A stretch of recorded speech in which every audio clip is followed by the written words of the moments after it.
नमस्कार मित्रमैत्रिणींनो, डॉक्टर संग्राम पाटील बोलतो. मित्रांनो, आर्नोल्ड श्वार्झनेगर आतापर्यंतच्या बॉडी बिल्डिंगच्या इतिहासामधले सगळ्यात प्रसिद्ध, नामवंत असे बॉडी बिल्डर. आणि फक्त बॉडी बिल्डर म्हणून नाही, तर यांनी हॉलिवूड गाजवलं.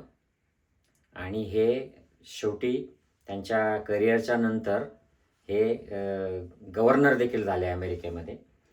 तर यांच्या प्रवासाबद्दल आणि त्यांना एकंदरीत आपलं हे जे यश मिळवलं याच्याबद्दल काय वाटतं आणि ते इतरांनी देखील करावं याच्याबद्दल त्यांनी काय मोटिवेशनल गोष्टी सांगितलेल्या आहेत. तर हे पुस्तक आहे बी युजफुल. त्यांनी स्वतः हे पुस्तक लिहिलेलं आहे. 7 टूल्स फॉर लाईफ. आपण जनरली बघतो की बी रिअलिस्टिक, बी ऑप्टिमिस्टिक वगैरे असं आपण बी रॅशनल. तर हे बी युजफुल आहे, म्हणजे तुम्ही स्वतःसाठी पण युजफुल व्हा आणि इतरांसाठी पण युजफुल राहा. आणि त्याच्यासाठी 7 असे टूल्स त्यांनी सांगितलेले आहेत. तर ते टूल आपण बघूया. तर पहिला जे टूल त्यांनी सांगितलं आहे की क्लिअर विजन. व्हिजन म्हणजे तुमची दूरदृष्टी ती क्लिअर असली पाहिजे. जेवढं तुमचं व्हिजन क्लिअर असेल की आपण काय अचीव करायचं आहे, आपल्याला कुठे चाललो आहे, शेवटचा पॉईंट काय आहे, तेवढे तुम्हाला तुमचे जे प्रयत्न आहेत, एफर्ट्स, ते त्या दिशेने चॅनलाइज करता येतील. म्हणजे प्रत्येक स्टेप तुम्ही जी घ्याल ते व्हिजन अचीव करायसाठी घ्याल, असं त्यांचं ह्याच्यामध्ये म्हणणं आहे. आणि जर असं आपल्याला व्हिजन क्लिअर असेल, आपल्यापुढे हे गोल्स असतील सेट झालेले, तर मग आपण फोर्स लावून ते अचीव करण्यासाठी प्रयत्न करणार. आणि जर व्हिजन आपल्यापुढे क्लिअर नसेल की आपल्याला काय करायचं आहे, तर मग सगळं हॅफाजार्ड होईल, डायरेक्शनलेस होईल. म्हणून क्लिअर व्हिजन फार महत्त्वाचं आहे. आणि प्रत्येक स्टेप आपण जे घेऊ, जे काम करू, ते व्हिजन अचीव करण्यासाठी असेल. म्हणून clarity of vision is important. आणि त्यांचं म्हणणं आहे की जर तुमचं व्हिजन क्लिअर नसेल तर तुम्ही वाहत जाल, आणि व्हिजन जर क्लिअर असेल तर तुम्ही माउंटन्स मूव्ह कराल. म्हणजे तुम्हाला मोठे मोठे कामं अगदी सहज करता येतील. आणि जेव्हा आर्नोल्ड श्वार्झनेगर स्वतः कमी वयामध्ये यंगस्टर असताना घर सोडून निघाले, अमेरिकेत निघाले, त्यावेळेला त्यांना अनेक अडचणी होत्या. भाषासुद्धा त्यांना इंग्लिश पण येत नव्हती. आणि अशा परिस्थितीत हा युरोपातल्या एका खेड्यात जन्मलेला, ऑस्ट्रियामधल्या एका खेड्यात जन्मलेला नॉन इंग्लिश स्पीकिंग तरुण जेव्हा अमेरिकेला निघाला, तेव्हा त्याच्या डोक्यामध्ये क्लिअर विजन होतं की मला काय करायचं आहे, की मला बॉडी बिल्डिंगमधलं एक ग्रेट पोझिशन अचीव करायची. I want to be a greatest body builder ever. हे व्हिजन घेऊन ते निघाल्यामुळे त्यांना सगळ्या गोष्टी सोप्या झाल्या. आता दुसरा जो मुद्दा आहे की डोंट नेव्हर थिंक स्मॉल. तर ते म्हणतात, आर्नोल्ड श्वार्झनेगर म्हणतात की तुम्ही विचार करताच आहे ना, मग छोटा कशाला करता. Think big. मोठं पिक्चर बघा. मोठं म्हणजे तुमचं जे ड्रीम आहे ते मोठं असलं पाहिजे, छोटं नको. तुम्ही त्याला डबल करा. जे काय तुम्हाला अचीव करायचं आहे, dream to achieve double. So you will work to get that with double force, double efforts. म्हणून नेव्हर थिंक स्मॉल असं त्यांनी जे म्हटलेलं आहे, त्याच्यासाठी त्यांनी स्वतःचं उदाहरण दिलेलं आहे की मी जेव्हा हॉलिवूडमध्ये मला सुपरस्टार व्हायचं आहे असं जेव्हा मी स्वप्न बघितलं, आणि मी काही लोकांजवळ बोललो की मला हॉलिवूडमध्ये काम करायचं आहे आणि मला मोठं व्हायचं, तर लोक हसले. आणि कशावर हसले, तर आर्नोल्ड श्वार्झनेगर, त्याचं नावसुद्धा लोकांना उच्चारता यायचं नाही. लोकांना म्हणजे एक हॉलिवूडसाठी जसं बॉलिवूडमध्ये कपूर, खान, कुमार वगैरे असलं तर हे नावं चालतात. वेगळंच काहीतरी नाव जर आपण काढलं, आम्ही म्हणजे त्या आडनाव जे लोकांना म्हणता पण येत नाही किंवा अडचणीचं आहे, तर आपल्याला ते हिरो म्हणून पण ॲक्सेप्ट होत नाही किंवा हिरोईन म्हणून ॲक्सेप्ट होत नाही. असं यांचं नाव होतं. यांना इंग्लिश नीट येत नव्हतं. त्यांचा ॲक्सेंट तो जर्मन ॲक्सेंट होता, स्ट्रॉंग एकदम. तुम्ही आर्नोल्ड श्वार्झनेगरचे पिक्चर्स बघितले असाल तर तुम्हाला कळेल. आणि दिसायला हा माणूस असा धिप्पाड, एकदम असा मोठा जायंट.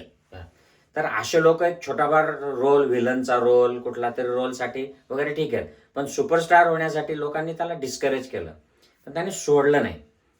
आणि त्याच्या ह्या सगळ्या ज्या गोष्टी आहेत, त्याचं नाव, त्याचा जर्मन ॲक्सेंट, त्याचं धिप्पाड असणं, हे सगळं एक ब्रँड तयार झाला त्याचा स्वतःचा. आर्नोल्ड श्वार्झनेगर हा ब्रँड तयार झाला त्याने हॉलिवूडमध्ये अशा धिप्पाड ॲक्टर्सचा ट्रेंड आणला.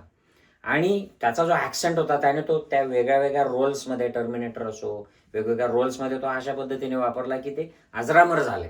ते रोल्स त्याचे. म्हणून त्याने एक मोठं ड्रीम बघितलं, छोटं नाही बघितलं, आणि ते अचीव करायसाठी त्याने प्रयत्न केला आणि ते मिळवलं.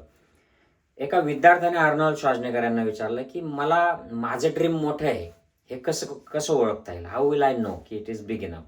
तर आर्नोल्ड म्हणले की जर तुमचं ड्रीम अचीव करायला तुम्हाला हार्ड वर्क करावं लागत नसेल, त्याचा पाठपुरावा करायला, तर that means it is not big enough.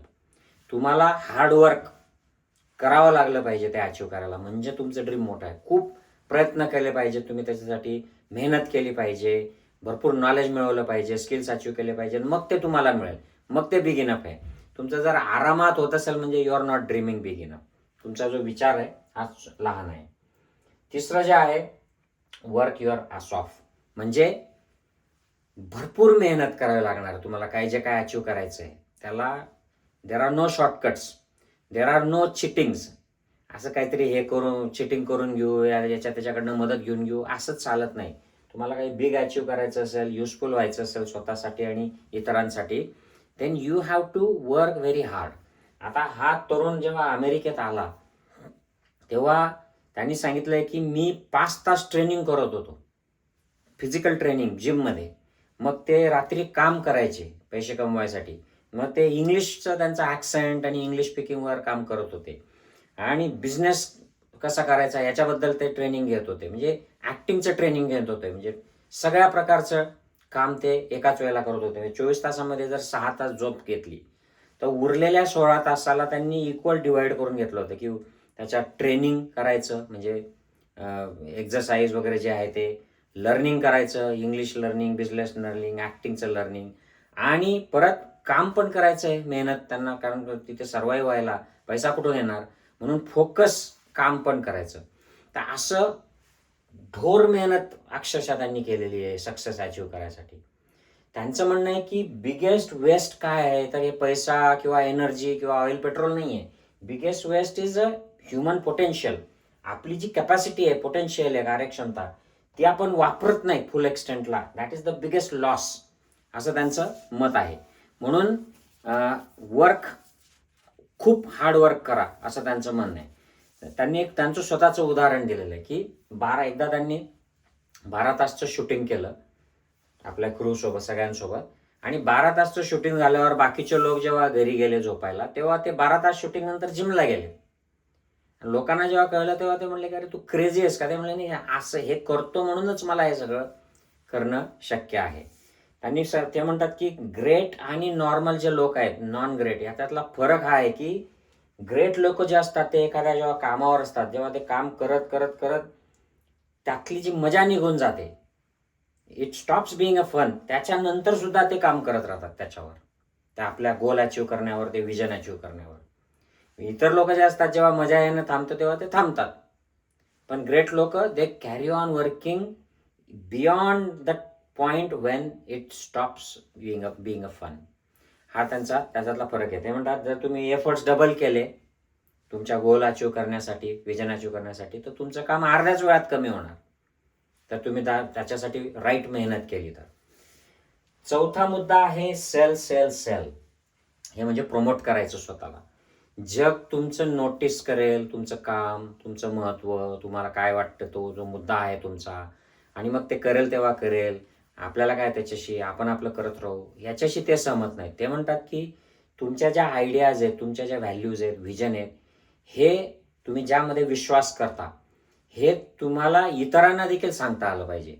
तुम्ही ज्या गोष्टीमध्ये, व्हिजनमध्ये विश्वास करता, हे तुम्हाला इतरांनाही त्यामध्ये विश्वास करण्यास तुम्हाला भाग पाडता आलं पाहिजे. तेव्हा तुमचं विजन मोठं होतं, तुम्हाला ग्रेट काहीतरी अचीव करता येतं, आणि मग you can be useful to yourself आणि you can be useful for the society, for the whole nation. म्हणून तुम्ही जे करताय ते का महत्त्वाचं आहे हे तुम्ही इतरांना सांगा, त्यांचं म्हणणं आहे, आणि ते कॉन्फिडेंटली सांगा, जेणेकरून ते त्यांना देखील महत्त्वाचं वाटेल आणि तेही त्याच्यामध्ये विश्वास करायला लागतील. आता याच्यामध्ये सेल्फ ॲडव्हर्टायझिंग आणि असं पुढे पुढे करणं नाही, पण प्रॉपर पद्धतीने, प्रामाणिक पद्धतीने तुम्ही तुमचा मुद्दा इतरांना समजावून सांगितला पाहिजे, स्वतःला प्रमोट करता आलं पाहिजे, म्हणजे जगाचं तुमच्याकडे लक्ष आकर्षितलं जाईल. जग स्वतःहून तुमच्याकडे लक्ष आकर्षित करेल आणि मग तुमचा मुद्दा पुढे जाईल. हे असं याच्याशी अर्नॉल्ड श्वार्झनेगर सहमत नाहीत. पुढचं त्यांचा मुद्दा आहे, ते म्हणतात शिफ्ट गिअर्स. आता एखादी इंजिन आहे, गाडी, मोटर, आपण जर त्याच गिअरमध्ये चालवत राहिलो, पूर्ण घाट आला, वळण आलं, सिटी आली, हायवे आला, तर ते इंजिन खराब होतं आणि त्याचा स्पीड पण मेंटेन होत नाही. म्हणून आयुष्यामध्ये जसे प्रसंग येतील, जशी परिस्थिती येईल, काही वेळेला इझी वाटेल प्रोग्रेस करणं, काही वेळेला डिफिकल्ट वाटेल, काही वेळेला अपयश वाटेल, काही वेळेला डिझास्टर होतील, सेटबॅक्स होतील, त्याप्रमाणे आपण ॲडजस्ट करून आपला गिअर चेंज करायचा, वर्किंग स्टाईल चेंज करायची, अप्रोच चेंज करायचा, आपला पर्पज सेम ठेवायचा, की आपल्याला करायचं काय ते सेम ठेवायचं, परंतु shift your gears according to the situation. काही वेळेला आपल्याला नवीन स्किल्स अचीव करावे लागतील, काही गोष्टी शिकाव्या लागतील, काही ठिकाणी माघार घ्यावी लागेल, काही ठिकाणी फास्ट जावं लागेल, मार्ग बदलावा लागेल, परंतु आपला गोल, विजन, पर्पज जे आहे तो सेम असेल. आणि याचं त्यांनी स्वतःच्या आयुष्यातले उदाहरणं या पुस्तकात सांगितले, की त्यांना जिममध्ये जी डिसिप्लिन होती त्याचं त्यांना ॲक्टिंगमध्ये मदत झाली, कारण तिथे तासनतास ॲक्टिंग आणि ते टाईम शेड्यूल वगैरे असं असायचं. ॲक्टिंगमध्ये जे त्यांना जी सवय झाली, कम्युनिकेशन, स्टोरी टेलिंग, याची मदत त्यांना पॉलिटिक्समध्ये झाली. तर हे त्यांनी वेगवेगळ्या पद्धतीचे स्किल्स तर वापरले, परंतु जिथे अडचण आली तिथे नवीन स्किल देखील ते शिकले. त्यांनी फॉर एक्झाम्पल ते बिझनेस शिकले, इंग्लिश शिकले, या सगळ्या गोष्टींमुळे त्यांना त्या प्रसंगांमध्ये पुढे जायला मदत झाली आणि आपला गोल अचीव करायला मदत झाली. म्हणून shift your gears depending on the situation. पुढचं ते म्हणतात की shut your mouth and open your mind. म्हणजे आपण जर बोलतच राहिलो, समोरच्यांचं ऐकलंच नाही, समोर बाकीच्या लोकांचं, तर तुम्ही शिकणार नाहीत. त्यापेक्षा तुम्ही तुमचं माइंड ओपन ठेवा, तोंड म्हणजे कमी बोला, लिसनिंग करा, म्हणजे तुम्ही नवीन नवीन शिकाल, लोकांकडनं ऐकाल.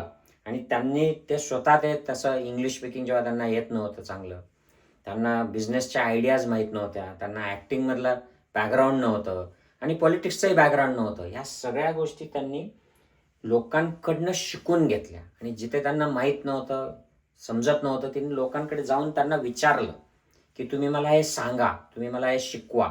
आणि याचा त्यांना फायदा झाला. आणि याचा त्यांना ते म्हणतात की याचा फायदा मला बिझनेस जेव्हा होते माझे बिझनेस डील, जेव्हा समोरचे आणि मी मॅच होत नाही आहे, ते माझे विरोधक आहेत, तेव्हा मी त्यांचं ऐकून घेतलं. ऐकून घेतल्यामुळे ते शांत झाले, ते माझ्याशी कोलॅबोरेट करायला तयार झाले. त्याचा मला बिझनेसमध्ये फायदा झाला, याचा मला पॉलिटिक्समध्ये देखील फायदा झाला. मी ऐकून घेतलं. ते विरोधक जरी असले तरी ऐकायचं, त्यांच्याकडून शिकायचं, आणि मग दे अलाइन विथ यू. मग ते तुमचं पण ऐकून घेतात आणि तुम्हाला प्रोग्रेस करता येतो. म्हणून लिसनिंग हेल्प्स याच्यामध्ये रिलेशनशिप बिल्ड करणे, कोलॅबोरेशन करणे, बिझनेस वाढवणे, पॉलिटिक्समध्ये पुढे जाणे.